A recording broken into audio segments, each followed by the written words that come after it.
Vista, One North and Pasir Panjang districts are bustling with activities as new offices and business parks are developed in the area. These three districts make up the Queenstown subzone area in Singapore. Savill says this area tends to be overlooked by property buyers for its leasing potential.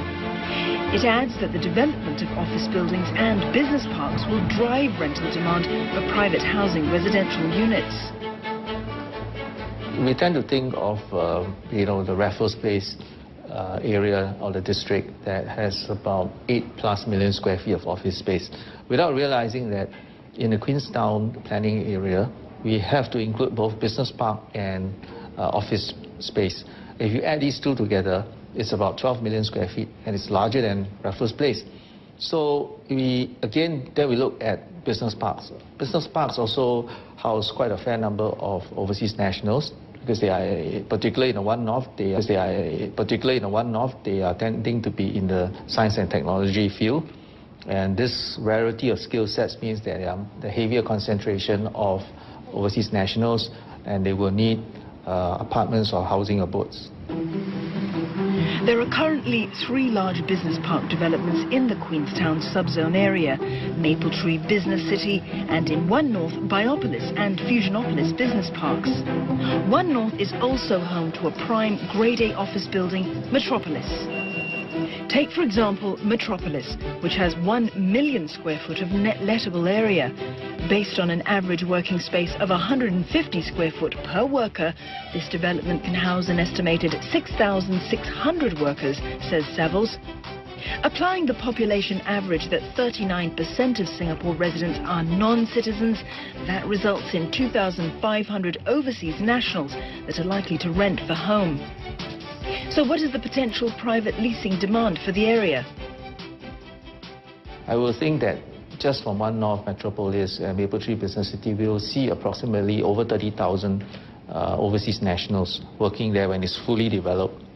And given the fact that we have only got about 8,200 apartments or condominiums in the western part of Singapore, and you cast the net wider to include those in the pipeline, I think in total, that there's still a well-balanced demand from these overseas nationals from this region into the apartments that's going to come up.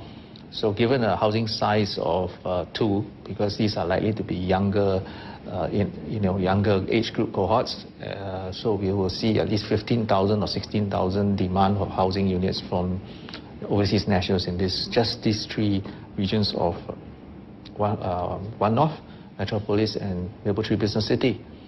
So you match that with a supply of 8,000 right now and another maybe 10,000, I think there is still a relative shortage.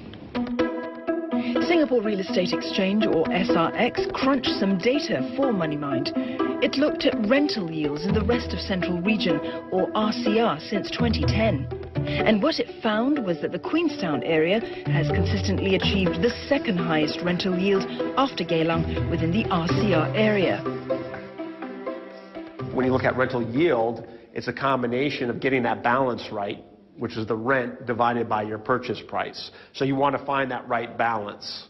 And Queenstown happens to have one of the superior balances of what you can charge for a rent, and at the same time, what did you pay for that purchase? So what is driving the rental yield in Queenstown? In terms of Queenstown, what I'm looking at is the following. The rental market has been impacted by the global financial crisis in 2 ways. The first is that people are looking for less expensive rent. And the second thing is that companies have used the financial crisis to reduce their housing budget. So what we see in the data is we see that people are migrating from Central to outside and to the rest of Central. So for example, in the case of Queenstown, Queenstown is located in the rest of Central. Before the financial crisis, you would save 27% by living there as compared to Central. But since then, it's been reduced to about 17%. So what's happened is, as more people are going outside of Central, there's more demand for the rent, and that's increasing price. Based on projects year to date, which condos are achieving high rental yields in the area? Park Imperial came in tops at 4.7%, with a median rent per square foot of $6.40 Singapore cents.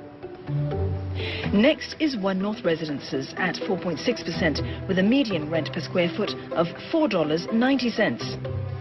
Also in second spot is Vista Park, with a rental yield of 4.6%, but rental per square foot of $3.23. Third is Alexis, with a rental yield of 4.5% and a rent per square foot of $7.21. Rental volume in the Queenstown area has risen 29% from 2010 to 2012. In 2012, rental volume picked up 14%, but it dipped 5% in 2013, according to SRX data. Despite the decline in rental volume, the median monthly rent per square foot saw a slight gain of 0.5%. Savills says the Queenstown subzone area will continue to remain attractive because of the ongoing developments at One North that will transform it into a work, live, play and learn area. As part of the One North Master Plan 2020, other business park developments in the works include Vista, a world-class business centre and residential and entertainment hub; Mediapolis, the future home of MediaCorp and other media production houses; and the continuing development of Fusionopolis. The development of the One North region is progressive over time. It still takes time to stock up the space and get the manpower in.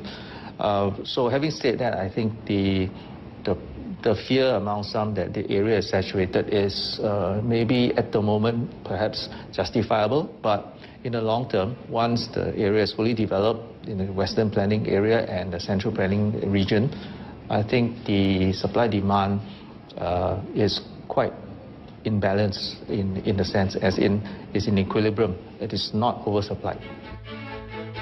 Savills says when One North is fully developed, it expects potential leasing demand from the three developments, Metropolis, Mapletree Business Park and One North, to make up 44% of current and future available private residential properties.